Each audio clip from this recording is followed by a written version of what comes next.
Hello friends, hi, how are you?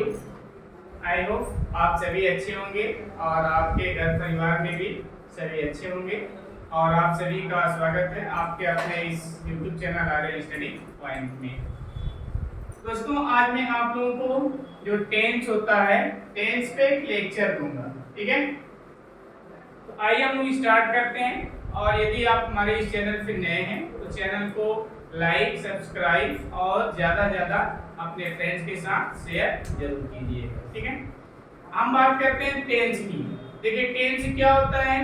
Tense के अनुसार हम समय का ज्ञान करते हैं। हमें टेंस के द्वारा क्या होता है? समय का बोध होता है, ज्ञान होता है, ठीक है? जो टेंस होता है इसमें पास्ट, प्रेजेंट और फ्यूचर तीनों आते हैं। पास्ट का मतलब क्या होता है? जो बीत चुका हो, ठीक है? और प्रेजेंट, पास्ट में जो बीत चुका हो, प्रेजेंट में जो अभी चल रहा हो। जैसे अभी मैं आपको पढ़ा रहा हूँ, ये क्या है? कंटिन्यूअसली प्रेजेंट में है। और जो आप आगे फ्यूचर में सोचे होंगे कुछ करने के लिए, जैसे आप सोचे होंगे मैं इंजीनियर बनूंगा, मैं डॉक्टर बनूंगा, मैं आईएएस बनूंगा, ऐसा आपकी थिंकिंग होगी, तो आगे ये जो है आपका फ्यूचर है, ठीक है? अब आप जानते हैं कि जो टेंस है, टेंस के 3 पार्ट होते हैं, मैंने बता दिया। इन 3 के जो 4 पार्ट होते हैं, ठीक है? जो प्रेजेंट टेंस होता है इसके 4 पार्ट होते हैं। प्रेजेंट इंडेफिनिट टेंस, ठीक है?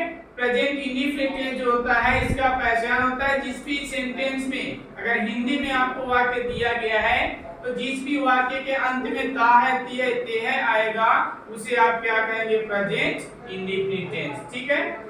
और अगर इंग्लिश में सेंटेंस दिया है तो आप उसके हेल्पिंग वर्ब, सहायक क्रिया से पहचानेंगे। यदि हेल्पिंग वर्ब नहीं दिया है, क्योंकि जो इसका अफर्मेटिव सेंटेंस होता है, साधारण वाक्य होता है, इसमें हम सहायक क्रिया का प्रयोग नहीं करते हैं, तो यहाँ पे आपको क्या देगा? मेन वर्ब में एस और ईएस आप पहचानेंगे। अगर मेन वर्ब में यस ईएस है तो आप कहेंगे प्रेजेंट इंडेफिनिट टेंस का है, वो भी अफर्मेटिव। दूसरा क्या होता है? अगर प्लूरल सेंटेंस है तो उसमें ये भी नहीं मिलेगा, लेकिन यहाँ पे मेन वर्ब का फर्स्ट फॉर्म मिलेगा, क्योंकि एक पास्ट इंडेफिनिट जो होता है वहां पे भी जो अफर्मेटिव होता है उसमें हेल्पिंग वर्ब का यूज नहीं होता है, लेकिन वहां पे क्या होता है? मेन वर्ब का सेकेंड फॉर्म लगता है, ठीक है? अगर हम आगे बढ़ते हैं प्रेजेंट कंटीन्यूअस टेंस में, जो कंटीन्यूअस टेंस होता है उसका जो पहचान होता है जिस भी वाक्य के अंत में रहा है, रही है, रहे हैं आता है, उसे आप क्या कहेंगे? Present continuous tense. और इसका जो हेल्पिंग वर्ब होता है वो इज, एम, आर होता है। इज का प्रयोग एक वचन के लिए, एम का प्रयोग आई के साथ और आर का प्रयोग बहुवचन के लिए। और इसमें मेन वर्ब में क्या होता है? आईएनजी जुड़ा होता है, ठीक है? अगर हम बात करें प्रेजेंट परफेक्ट टेंस के, तो इसका पहचान होता है चुका है, चुकी है, चुके हैं। जिस भी वाक्य के अंत में आपको चुका है, चुके हैं, चुके हैं मिलता है, आप कहेंगे कि क्या? ये प्रेजेंट परफेक्ट टेंस है। और उसका जो हेल्पिंग वर्ब होता है क्या होता है? हैड। हेल्पिंग वर्ब क्या होता है? हैड, ठीक है? सॉरी, हैज और हैव होता है। हैड जो होता है ये पास्ट परफेक्ट का होता है। तो सिंगुलर यदि है तो उसमें हैज का प्रयोग करेंगे और प्लूरल रहेगा तो हैव का प्रयोग करेंगे, ठीक है? अगर हम आगे बढ़ते हैं प्रेजेंट परफेक्ट कंटीन्यूअस टेंस की बात करें, तो यहाँ पे जो पहचान होता है, अभी मैंने बताया प्रेजेंट कंटीन्यूअस में जिस भी वाक्य के अंत में रहा है, रही है, रहे हैं, आए हैं, तो आप कहेंगे कि प्रेजेंट कंटीन्यूअस है। और प्रेजेंट परफेक्ट कंटीन्यूअस में भी क्या होता है? वाक्य के अंत में रहा है, रही है, रहे आता है, लेकिन इसमें डिफरेंस क्या होता है? इसमें आपको समय मिलेगा और प्रेजेंट कंटीन्यूअस में समय नहीं रहेगा, ठीक है? और उसमें जो भी समय होता है वहां पे निश्चित और अनिश्चित होता है। तो निश्चित के लिए सिंस का प्रयोग करते हैं और निश्चित के लिए फॉर का प्रयोग करते हैं, ठीक है? ये था प्रेजेंट टेंस के सभी 4 और उसके हेल्पिंग वर्ब, उनके पहचान। अब आगे हम बढ़ते हैं पास्ट इंडेफिनिट में।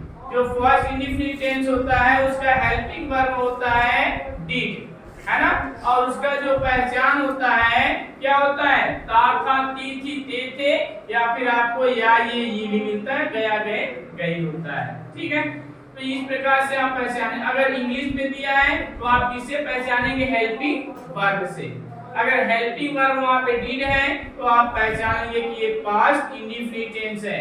लेकिन अगर अफर्मेटिव सेंटेंस की बात करें तो वहां पे भी क्या होता है, मेन वर्ब का सेकेंड फॉर्म यूज होता है, उसमें हेल्पिंग वर्ब का यूज नहीं करते हैं। ठीक है, अब आगे बढ़ते हैं हम। जो नेक्स्ट आपका फास्ट कंटीन्यूअस टेंस होता है उसका पहचान होता है रहा था, रही थी, रहे थे। जिस भी वाक्य के अंत में रहा था, रही थी, रहे थे आएगा, आप क्या कहेंगे, ये पास्ट कंटीन्यूअस टेंस है। और उसका जो हेल्पिंग वर्ब होता है वाज और वेयर होता है, जिसको वर्ब भी कहते हैं। तो वाज का जो प्रयोग होता है एक वचन के लिए करते हैं जिसमें आई भी आ जाता है इसमें, और वर्ब का प्रयोग हम बहुवचन के लिए करते हैं। ठीक है, इसके बाद आगे बढ़ते हैं। नेक्स्ट जो होता है पास्ट परफेक्ट टेंस होता है। पास्ट परफेक्ट टेंस का जो पहचान होता है, अगर हिंदी में वाक्य है तो चुका था, चुकी थे, चुके थे मिलेगा। और अगर इंग्लिश में दिया है तो इसके हेल्पिंग वर्ब से आप पहचानेंगे।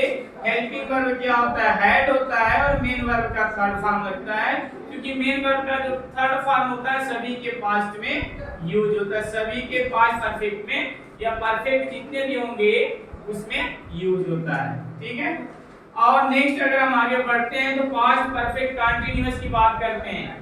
तो जो पास्ट परफेक्ट कंटीन्यूअस होता है इसका भी पहचान क्या होता है, जिस भी वाक्य के अंत में रहा था, रही थी, रहे, जैसे कि पास्ट कंटीन्यूअस में, लेकिन इसमें भी क्या होता है, समय आ जाता है।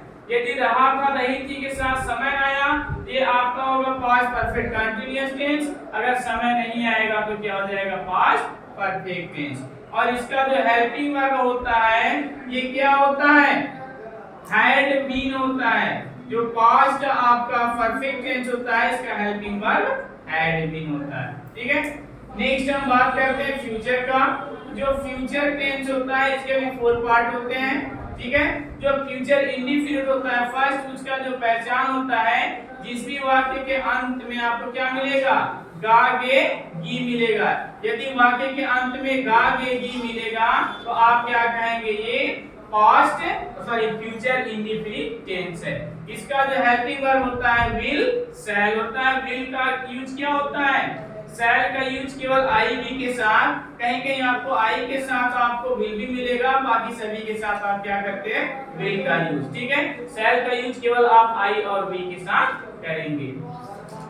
अगर हम बात करें पास्ट फ्यूचर कंटीन्यूअस टेंस की, उसमें क्या होता है, उसका जो पहचान होता है रहा होगा, रही होगी, रहे होंगे, और उसके जो हेल्पिंग वर्ब होते हैं विल बी और शैल बी। वहां पे क्या हो जाता है, हम बी का यूज करते हैं। विल के साथ भी बी और शैल के साथ भी बी का प्रयोग करते हैं। ठीक है, और अगर यहाँ पे इंग्लिश में सेंटेंस है तो आप उसके हेल्पिंग वर्ब से पहचानेंगे उसके हेल्पिंग वर्ब में क्या है, विल है कि शैल है, क्या है, विल भी शैल भी है, तो होगा आपका फ्यूचर कंटीन्यूअस टेंस। अब यदि फ्यूचर परफेक्ट टेंस की बात करें तो यहाँ पे क्या होता है, जो हेल्पिंग वर्ब होता है विल हैव, शैल हैव होता है, और इसका जो पहचान होता है हिंदी के वाक्यों का चुका होगा, चुकी होगी, चुके होंगे मिलता है। ठीक है, और यहाँ भी मेन वर्ब क्या होता है, थर्ड फॉर्म यूज होता है। और जो आपका नेक्स्ट होता है past future perfect continuous tense, यहाँ भी क्या होता है, इसका भी जो हेल्पिंग वर्ब होता है वो will have been, shall have been होता है, और वाक्य के अंत में रहा होगा, रही होगी, रहे होंगे, और प्लस क्या होता है आपका समय होता है। अगर समय के साथ रहा होगा, रही होगी, रहे होंगे हैं तो ये हो जाएगा आपका फ्यूचर परफेक्ट कंटीन्यूअस टेंस। ठीक है, यहाँ पे क्या होता है, सिंस और फ्रॉम का यूज होता है।